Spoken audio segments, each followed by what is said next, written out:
Bienvenida. Hoy nos metemos de lleno en un tema fascinante, ¿eh? El encuentro entre culturas. Vamos a explorar un poco las cosmovisiones, los valores de los pueblos indígenas del Paraguay.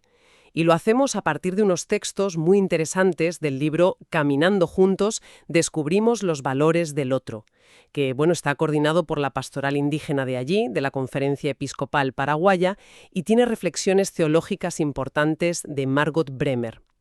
La idea hoy es, charlar sobre las claves de estas reflexiones, intentar entender esa sabiduría indígena, ¿no? Esa conexión tan fuerte con la tierra, su resistencia a lo largo de la historia, y ver también cómo su perspectiva, como eso del buen vivir, nos puede dar pistas hoy en día. Hay una frase que me impactó mucho de Pedro Casaldáliga, que creo que lo marca todo. Jesucristo no vino para que los indígenas dejaran de ser indígenas. Es potente, ¿verdad? Quizá contrastando un poco esas visiones del mundo. Me parece perfecto. Y esa frase de Casaldáliga es fundamental para captar el cambio de enfoque que proponen estos materiales. Para empezar con las visiones del mundo, la indígena, como decías, está, inseparablemente ligada a la tierra. Hay una cita que lo resume genial, del cacique Cepé Tiarayú.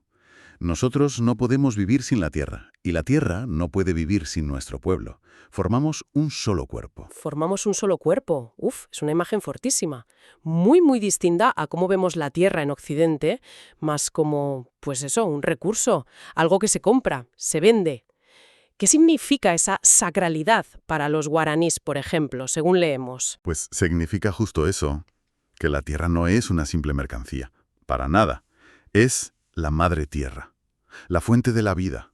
Es el espacio sagrado, donde se relacionan con el creador, al que, distintos grupos guaraní llaman Ñamandú, Tupá, Ñanderubusu, y también donde se relacionan con todos los demás seres. Es lo que llaman el tecoja. El tecoja. Sí, que no es solo el territorio físico, ¿sabes? Es el lugar donde pueden ser, donde desarrollan su teco, su modo de ser, su cultura. Es una visión, digamos, biocéntrica. No pone al ser humano en el centro como dueño de todo.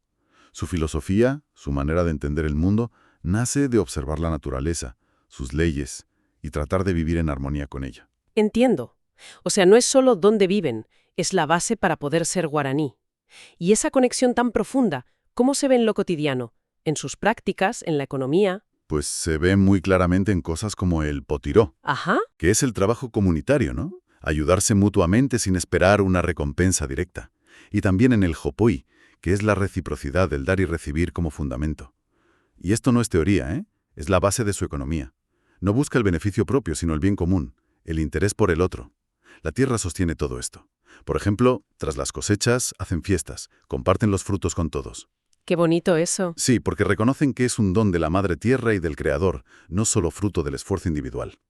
Y es curioso porque tiene ecos, ¿verdad?, de algunas ideas bíblicas sobre compartir las primicias, el diezmo, cuidar al necesitado, como leemos en el Deuteronomio. Sí, esos paralelismos son fascinantes. Ver esa coherencia entre la visión del mundo y la práctica social. Pero claro, esta visión tan integrada chocó de frente con la llegada de los colonizadores. Los textos hablan de injusticias históricas, un término que hasta la ONU usa, la pérdida de tierras, de recursos.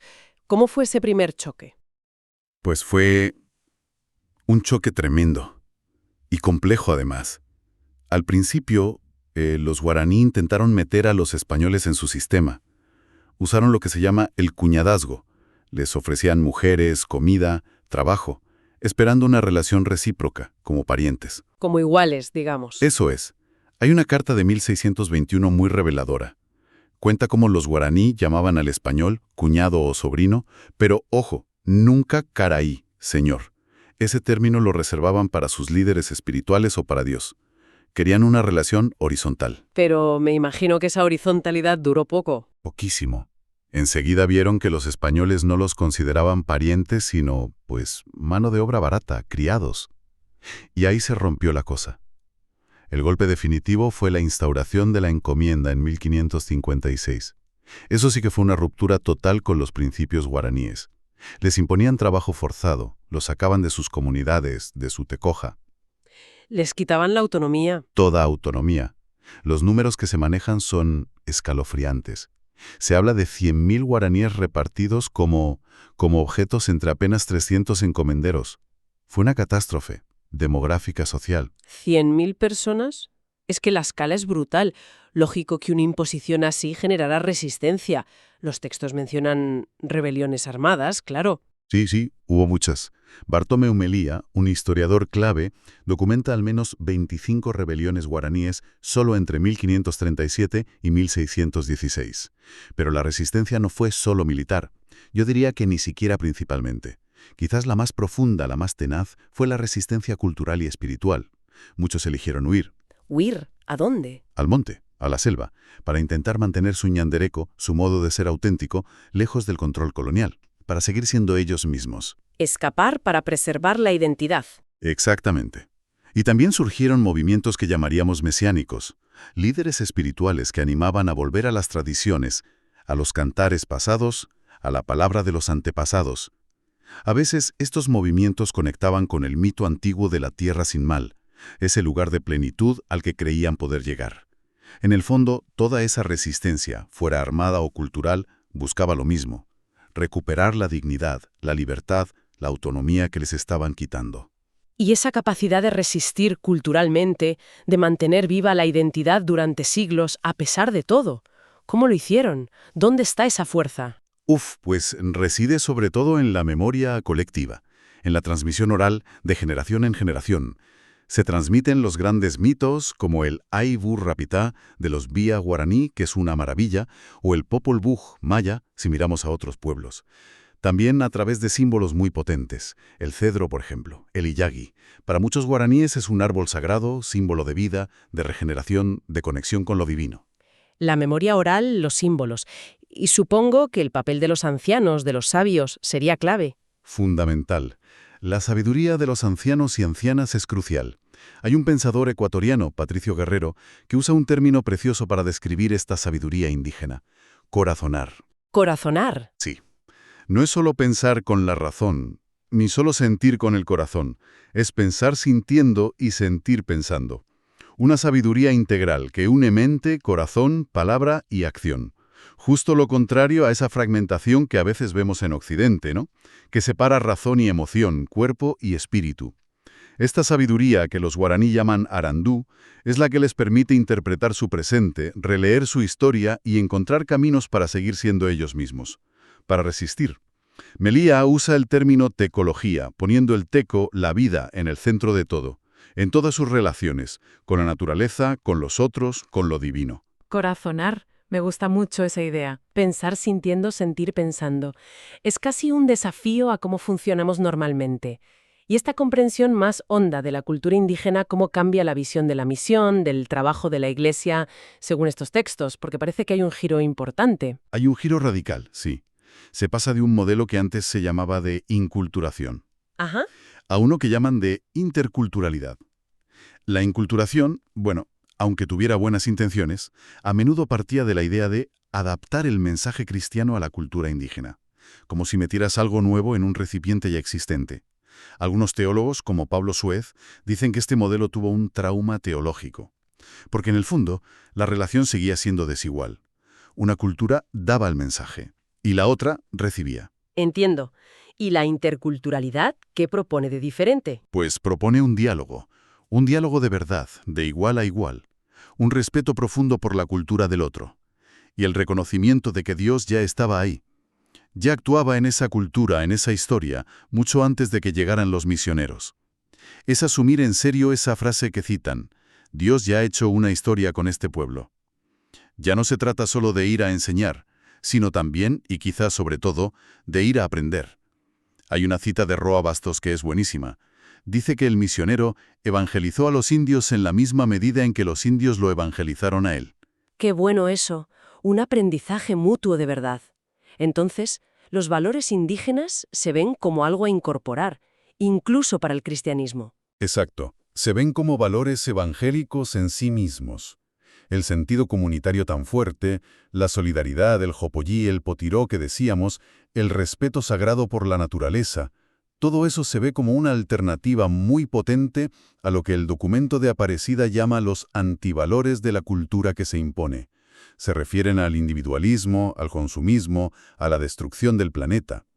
Incluso, fíjate, los textos proponen ver a Jesús mismo como un modelo de diálogo intercultural. Ah, ¿sí? Sí, recuerdan el episodio con la mujer sirofenicia, que era extranjera. Ahí parece que Jesús mismo se deja cuestionar, aprende, y como que amplía su propia perspectiva inicial. Es un cambio de visión total para la misión. Y todo este replanteamiento, esta valoración de la sabiduría indígena, conecta directamente con algo que se oye mucho últimamente, el buen vivir. ¿Podemos aclarar un poco qué es exactamente y por qué se presenta como una alternativa tan relevante hoy? Claro. El buen vivir, que en lenguas originarias como el quechua es sumac causay o sumac amaña en aymara, es un concepto central para muchos pueblos andinos y amazónicos, y resuena mucho con la visión guaraní que comentábamos. Es clave entender lo que no es. No es vivir mejor en el sentido de acumular más cosas, más dinero, o de competir para estar por encima de otros. Esa es la lógica del desarrollo occidental.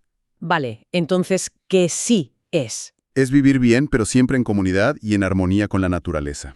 Busca el equilibrio, la complementariedad entre todos los seres, humanos y no humanos, la reciprocidad. Pone la vida en el centro, no el capital. Es una idea tan fuerte que se ha incorporado como principio en las constituciones de Ecuador y Bolivia. En las constituciones, eso es un paso enorme. Un hito histórico, sí. Y claro, choca de frente con el modelo dominante, ¿no? Se opone directamente al modelo basado en el individualismo feroz, el consumismo sin fin, la idea de que la naturaleza es solo un recurso a explotar y la acumulación de riqueza como fin último. Un referente aymara, el exministro boliviano David Choquehuanca, lo explica muy claro. Dice que el modelo de desarrollo nos ha llevado a una crisis total, climática, financiera, alimentaria, social, espiritual. Y el buen vivir propone justo lo contrario.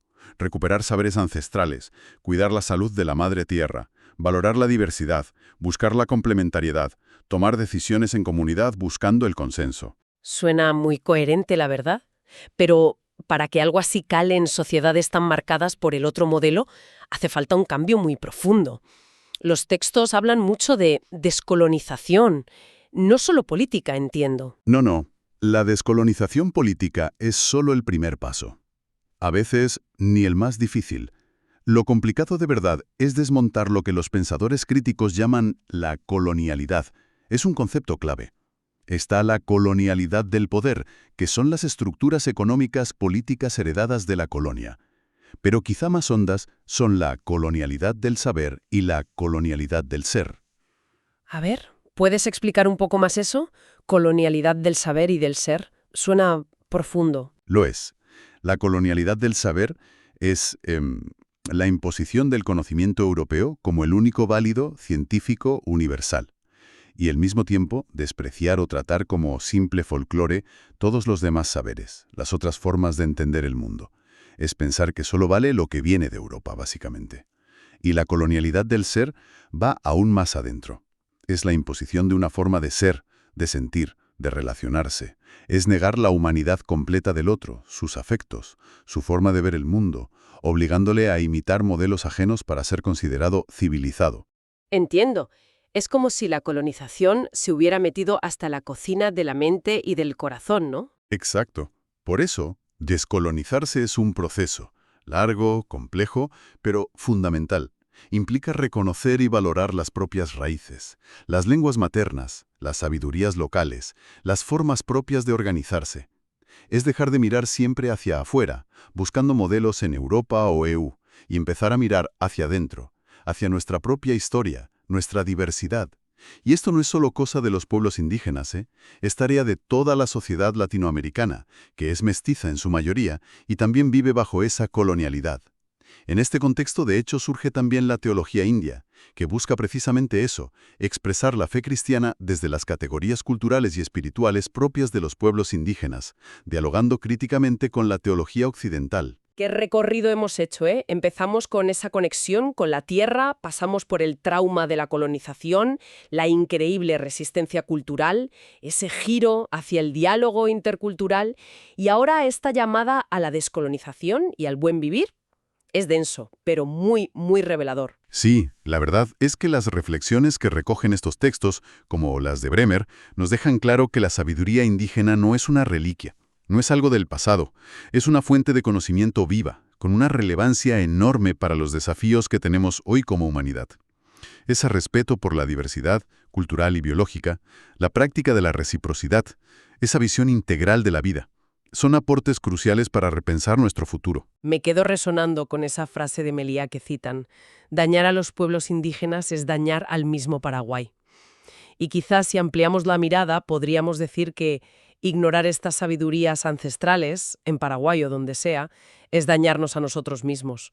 Es cerrar una puerta a un futuro pues más humano, más justo y, sinceramente, más sostenible para todos. Una idea en el aire, inspirada justo en esa sabiduría ancestral.